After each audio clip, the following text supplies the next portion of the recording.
तुळशीजवळ दिवा लावल्याने आपल्या जीवनात काय परिणाम होतो?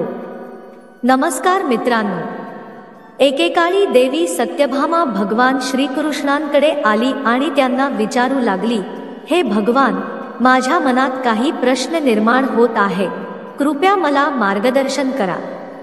तेव्हा भगवान श्रीकृष्ण म्हणाले, हे सत्यभामा, तुझा प्रश्न काय आहे, कृपया मला सांगा, आम्हाला तुमच्या प्रश्नांची उत्तरे देण्यात आनंद होईल.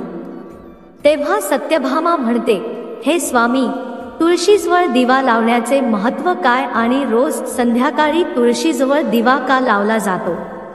यातून माणसाला काय फळ मिळते?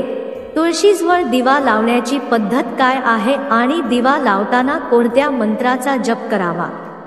कृपया मला सविस्तर सांगा. तेव्हा भगवान श्रीकृष्ण म्हणतात, हे देवी, आज सर्व जगाचे कल्याण व्हावे या हेतूने तू खूप चांगला प्रश्न विचारला आहेस. तुमच्या या प्रश्नाचे उत्तर देण्यापूर्वी मी तुम्हाला एक प्राचीन गोष्ट सांगतो, ज्यातून तुम्हाला तुमच्या सर्व प्रश्नांची उत्तरे मिळतील. या कथेमध्ये मी संध्याकाळी तुळशीजवळ दिवा लावण्याचे परिणाम सांगणार आहे, त्यामुळे तुम्ही ही कथा काळजीपूर्वक ऐकावी. ही कथा लक्षपूर्वक ऐका. ही कथा नुसती लक्षपूर्वक ऐकल्याने माणसाला 100 वर्षे तुळशीजवळ दिवा लावण्याचे पुण्य प्राप्त होते. तेव्हा देवी सत्यभामा म्हणते, हे परमेश्वरा, मी ही कथा ऐकण्यास उत्सुक आहे, कृपया ही कथा मला सांगा. मग भगवान श्रीकृष्ण देवी सत्यभामाला कथा सांगू लागतात. हे देवी, पूर्वीचा काळ होता. दक्षिण दिशेला तुंगभद्रा नावाची खूप मोठी नदी होती. त्याच नदीच्या काठावर हरिहरपूर नावाचे एक अतिशय सुंदर शहर होते. त्याच शहरातील मनोहर नावाचा एक ब्राह्मण राहत होता. तो अत्यंत सद्गुणी स्वभावाचा आणि धर्माचा होता. कार्यकर्ता आणि वेदांचा मार्ग पण चालवणारे होते. त्यांनी समस्त शास्त्राचा अभ्यास केला होता. त्याच ब्राह्मणाची पत्नी होती जिला लोक दुष्ट म्हणायचे, कारण तिची कृती तिच्या नावाप्रमाणे होती. तिने नेहमी आपल्या पतीचा अपमान केला. ती आपल्या पतीबद्दल वाईट बोलायची, त्याला भयंकर वेदना द्यायची, त्याच्यासाठी कधीही जेवण बनवले नाही, त्याच्यासाठी चांगले असे काहीच केले नाही, त्याच्याशी कधीही प्रेमाने वागले नाही.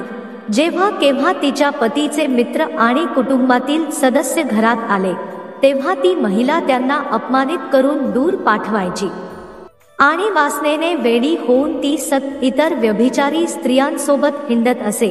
पतीला बाजूला ठेवून तिचे मन इतर पुरुषांकडे केंद्रित होते. ती आपल्या पतीशी प्रेमाबद्दल कधीच बोलली नाही, परंतु ती इतर पुरुषांसोबत बसून बोलायची आणि इतर पुरुषांना मोहित करण्यासाठी वेशभूषा करून गावात फिरायची. कधी कधी ती जंगलात झाडाखाली उभी राहून माणसांची वाट पाहत असायची आणि त्याच्यासोबत राहायची. मग एके दिवशी ती अनैतिक स्त्री जंगलात जाऊन एका झाडाखाली उभी राहिली. तिचे मन वासनेने भरले होते आणि ती एखाद्या पुरुषाची वाट पाहत होती. मात्र बराच वेळ होऊनही त्या ठिकाणी कोणीही माणूस आला नाही. त्यामुळेच ती अत्यंत दुःखी झाली. माणसाच्या शोधात इकडे तिकडे पाहू लागली. त्या दिवशी तिची सगळी मेहनत व्यर्थ गेली. परंतु ती तिथेच उभी राहिली आणि रडायला लागली. आज एकही देखणा पुरुष या वाटेने आला नाही. आता मी माझे काम कसे करणार? ती जोरजोरात आक्रोश करू लागली. तिथे जवळच एक जंगल होते. त्या जंगलात एक भयंकर वाघ राहत होता. त्या पापी स्त्रीचा आवाज ऐकून तो जागा झाला आणि तिला खाण्यासाठी त्याने तिच्याकडे उडी मारली. त्या भयंकर वाघाला पाहून महिलेला घाम फुटला. ती भीतीने थरथर कापू लागली. ती महिला काही करण्याआधीच वाघाने तिला आपल्या पंजाने जखमी केले आणि ती महिला जमिनीवर पडली. जमिनीवर पडताच ती स्त्री ओरडली, अरे वाघ, तू इथे का आलास? मला का मारतोस? मी माझ्या प्रियकराला इथे शोधत होते. तू मला सोडून दे. मला खाऊन तुला काय मिळणार? बाईचे हे बोलणे ऐकून भयंकर वाघ क्षणभर थांबला आणि हस्त बोलू लागला, हे दुष्ट स्त्री, आज निर्मात्याने तुला माझे अन्न म्हणून नियुक्त केले आहे. माझे काम तुझ्यासारख्या पापी स्त्रियांचे भोजन करणे आहे, तरच मला या शरीरापासून मुक्ती मिळेल. ती बाई म्हणू लागली, अरे वाघ, तू कोण आहेस? खरं सांग, तुला वाघ का व्हावं लागलं? आणि तू माझ्यासारख्या बायकांना का खातोस? आधी सगळं सांग आणि मग मला खा. मग वाघ म्हणू लागतो, अरे पापी, मी तुला माझ्या मागच्या जन्माची गोष्ट सांगतो की मला वाघ का व्हावे लागले. प्राचीन काळी दक्षिण देशात एक नदी होती. त्या नदीच्या काठी एक शहर वसले होते. मी त्या शहरात राहायचो. मी ब्राह्मणाचा मुलगा असून नदीकाठी बसून यज्ञ वगैरे करायचो. त्या जन्मात मी अनेक पापी लोकांसाठी यज्ञ केले. मी त्या पापी लोकांच्या घरी भोजन केले. पैशाच्या लोभापोटी मी अनेक पापी लोकांसाठी काम केले. ब्राह्मणाने घेऊ नये अशा गोष्टींचे दानही स्वीकारले. आणि मी इतरांकडून पैसे घ्यायचो, पण मी ते घेतलेले पैसे कधीच कुणाला परत केले नाही. हे पाप करत अनेक वर्षे गेली आणि मी म्हातारा झालो. माझे केस पांढरे झाले, माझे डोळे सुजले, माझ्या तोंडातील सर्व दात बाहेर पडले, परंतु तरीही मी दान घेण्याची सवय सोडली नाही आणि मी पाप करीत राहिलो. मग एके दिवशी पैशाच्या लोभापोटी मी नदीकाठी गेलो आणि इतर धूर्त ब्राह्मणांसह आम्ही लोकांची फसवणूक केली. खोटे मंत्र उच्चारून योग्य कर्मकांड करता देवदेवतांची पूजा केली आणि भरपूर पैसा दानधर्म केला. मग त्याच ठिकाणी एका आजारी कुत्र्याने माझ्या पायाला चावा घेतला आणि मी बेशुद्ध पडलो. त्याच क्षणी माझा जीव गेला. तेव्हा यमाचे 2 दूत त्या ठिकाणी प्रकट झाले आणि त्यांनी मला पकडून यमपुरीला नेले. तेथे यमराजाने चित्रगुप्ताला माझ्या कर्माचा हिशोब मागितला. तेव्हा चित्रगुप्त म्हणाला, हे धर्मराजा, या ब्राह्मणाने घोर पाप केले आहे. त्याने इतरांना खोटे बोलून पैसा लुटला आहे. विधिवत पूजन करता त्याने खोटे मंत्र जपून भगवंताचा अपमान केला आहे. म्हणूनच हा पापी ब्राह्मण फक्त नरकात जाण्यास पात्र आहे. तेव्हा यमराजांनी आपल्या दूतांना मला नरकाच्या अग्नीत टाकण्याची आज्ञा दिली. अनेक वर्षे नरकाची शिक्षा भोगल्यानंतर मला वाघाचे शरीर मिळाले आणि मी या दुर्गम जंगलात राहू लागलो. माझ्या मागील जन्मातील पापे आठवून मी कधीच महात्मा, ऋषी, सती स्त्रिया खात नाही. मला पापापासून मुक्ती मिळावी म्हणून मी फक्त पापी, अनैतिक आणि अश्लील स्त्रिया खातो. अशा प्रकारे वाघाने आपल्या मागील जन्माची कथा सांगितली आणि त्या स्त्रीला म्हणाला, हे पापी, तुझ्या वागण्याने तू विकृत दिसत आहेस. तुझ्या पतीला सोडून तू या वनात इतर पुरुषांसोबत सुख भोगायला आली आहेस, म्हणूनच आज तू नक्कीच माझे अन्न नशील. असे बोलून वाघाने आपल्या तीक्ष्ण नखांनी त्या पापी स्त्रीचे तुकडे केले आणि तिला खाल्ले. तेव्हा यमाचे 2 दूत त्या ठिकाणी प्रकट झाले आणि त्यांनी त्या पापी स्त्रीला उचलून यमपुरीला नेले, जिथे तिला यमराजांसमोर उभे केले. तेव्हा चित्रगुप्ताने त्या स्त्रीचा तपशील सांगताना यमराजाला सांगितले, हे धर्मराजा, ही स्त्री अत्यंत पापी स्त्री आहे. तिने घोर पाप केले आहे. तिने व्यभिचार केला आहे.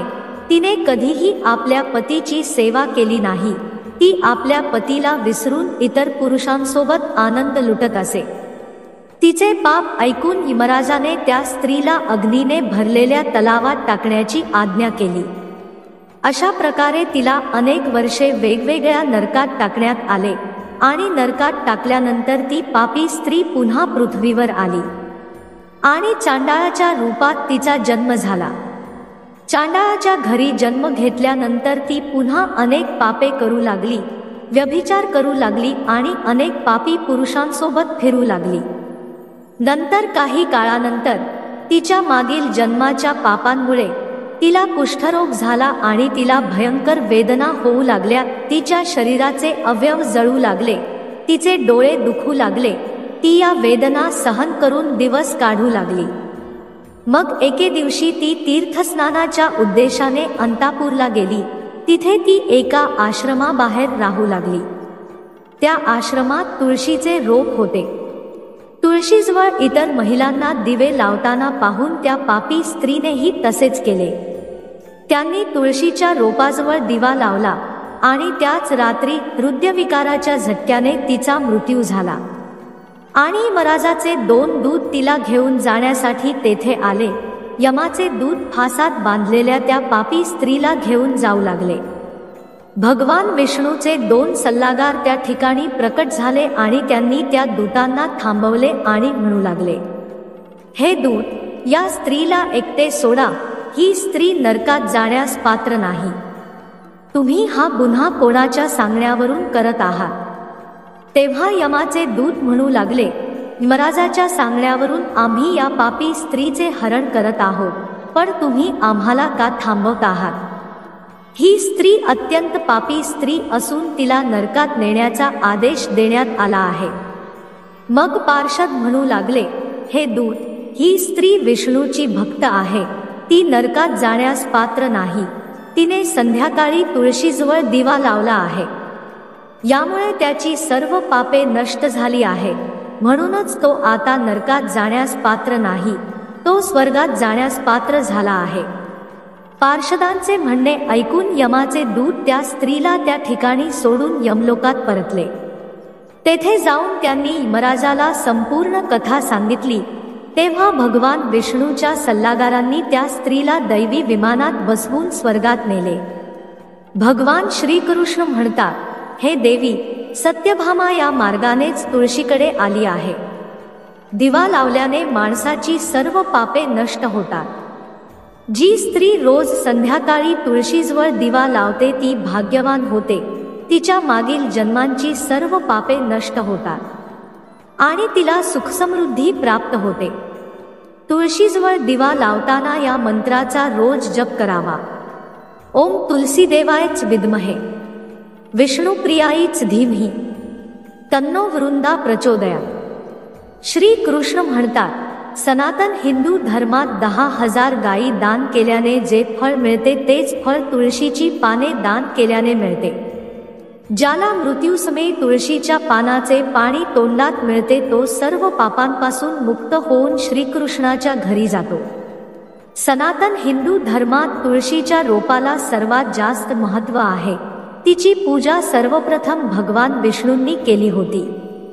श्री हरी म्हणतात, ज्याप्रमाणे वैकुंठाला लक्ष्मी देवीकडून ऐश्वर्य प्राप्त होते, त्याचप्रमाणे तुळशीमुळे वैकुंठाला पवित्रता प्राप्त होते. पृथ्वीवर जिथे जिथे तुळशीचं रोप असेल तिथे वाईट कधीच वास करत नाही. अशी जागा सर्वात पवित्र असेल आणि म्हणून तेथे वाईट वास्तव्य करणार नाही. असे स्थान सर्वात पवित्र असेल, म्हणूनच आपण आपल्या घरात तुळशीचे रोप लावले पाहिजे. तर मित्रांनो, अशा प्रकारे भगवान श्रीकृष्णांनी तुळशीच्या रोपाजवळ दिवा लावण्याचे महत्त्व सांगितले आहे. मला आशा आहे की तुम्हाला ही कथा आवडली असेल. तर शेअर नक्की करा, लाईक आणि सबस्क्राईब करायला विसरू नका.